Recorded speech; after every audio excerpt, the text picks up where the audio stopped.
to escape the pirates' clutches, I described myself as an orphan. And heaven help me, I am no orphan! I came here to humble myself before the tombs of my ancestors and to implore their pardon for having brought disgrace upon the family escutcheon. But, you forget, sir, you only bought this property a year ago, and the stucco on your baronial castle is scarcely dry. Frederick, in this chapel are ancestors, that you cannot deny. With the estate, I bought the chapel and its contents. I do not know whose ancestors they were, but I know whose ancestors they are. And I shudder to think that their descendant by purchase, if I may so describe myself, should have brought dishonor upon what I am sure was an unstained discussion. Be comforted. Had you not acted as you did, these reckless men would assuredly have called in the nearest clergyman and married your large family on the spot. I thank you for your proffered solace, but it is unavailing. I assure you, Frederick, that such is the anguish and remorse I feel at the abominable falsehood by which I escaped these easily deluded pirates, that I would go to their simple-minded chief this very night and confess all, did I not fear the consequences would be most disastrous for myself. When does your expedition march against these scoundrels? At 11. And before midnight, I hope to have atoned for the involuntary association I have had with these pestilent scourges by sweeping them from the face of the earth.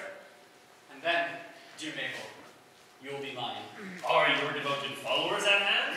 They are. They only wait my orders. Then, Frederick, let your escort lion-hearted be summoned to receive the general's blessing ere they depart upon their dreaded venture.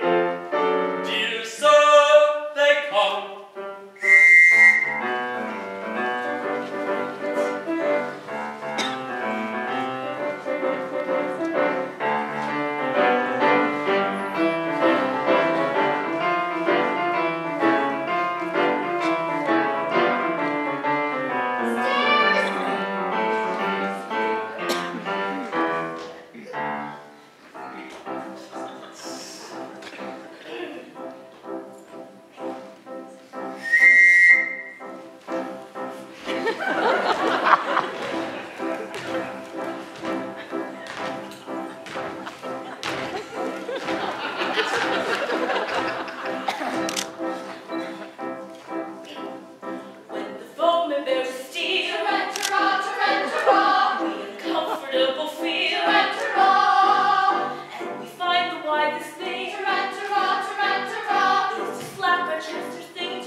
which, and a sense of duty's stern dictation, I, circumstance's victim, have been guilty.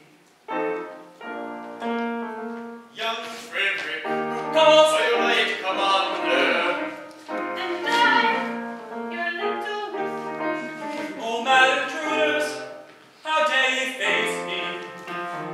Know ye not, O rash ones, that I have doomed you to extermination?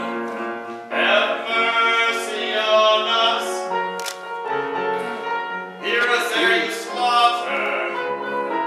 I do not think I ought to listen to you, yet mercy should avoid our stern resentment, and so I will be merciful. Say on.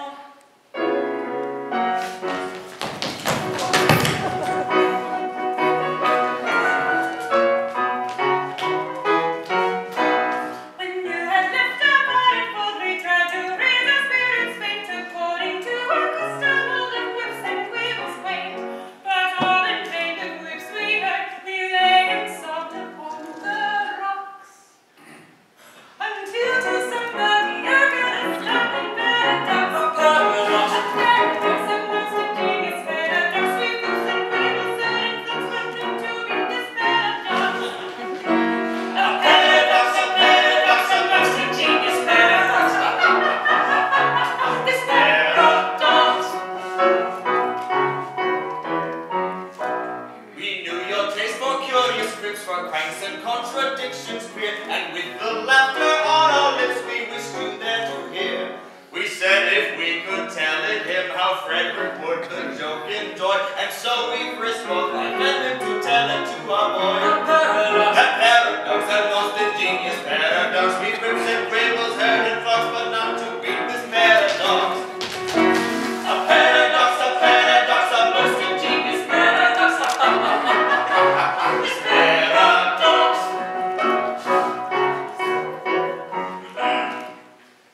For some ridiculous reason, to which, however, I have no desire to be disloyal, some person in authority, I don't know who, very likely the astronomer royal, has said that though for such a beastly month as February, 28 days as a rule are plenty, 1 year and every 4 his days shall be reckoned as 9 and 20. Through some singular coincidence, I shouldn't be surprised if it were owing to the agency of an ill-natured fairy. You are the victim of this clumsy arrangement, having been born in leap year on 29th of February.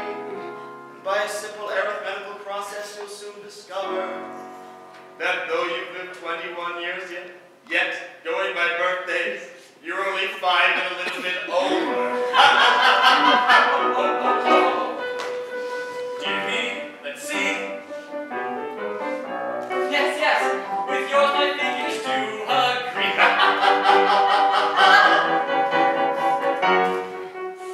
How quaint the ways of paradox and common sense she gaily mocks, though counting in the usual way. Here's 21 I've been alive, yet reckoning by my natal day, I am a little boy of 5. He is a little boy of 5. A paradox, a most ingenious paradox. It's paradox. A curious paradox. A most ingenious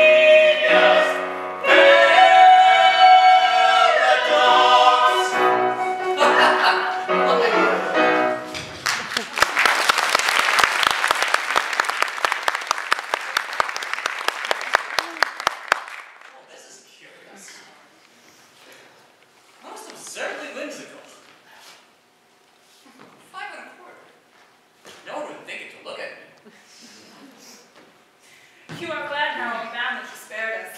You would never have forgiven yourself when you had discovered you had killed 2 of your comrades. My comrades? Afraid you don't appreciate the delicacy of your position. You were apprenticed Until I reached my 21st year. No. Until you reach your 21st birthday. And as of yet, you are only 5 1/4. You don't mean to say you're going to hold me to that?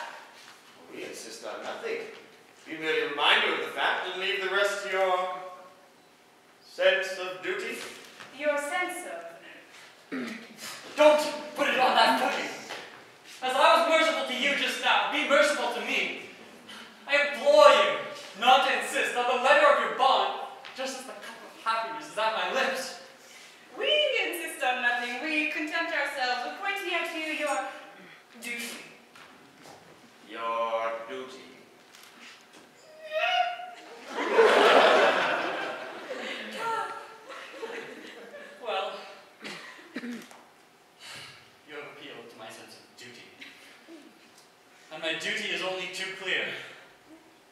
I abhor your infamous calling. I shudder at the thought that I have ever been mixed up in it. But duty is before all else. At any price, I will do my duty. Bravely spoken. Come, you are one of us once more. Lead on. I follow. Oh, horror! What's the matter? What is telling you?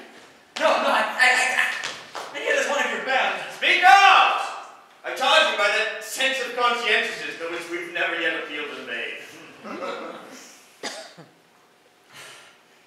General Stanley, the father of my Mabel. Yes, yes. He escaped from you on the plea that he was an orphan. He did. Breaks my heart to betray the honored father of the girl I adore. But as your apprentice, I have no choice but to tell you that General Stanley is no orphan. What? More than that, he never was one.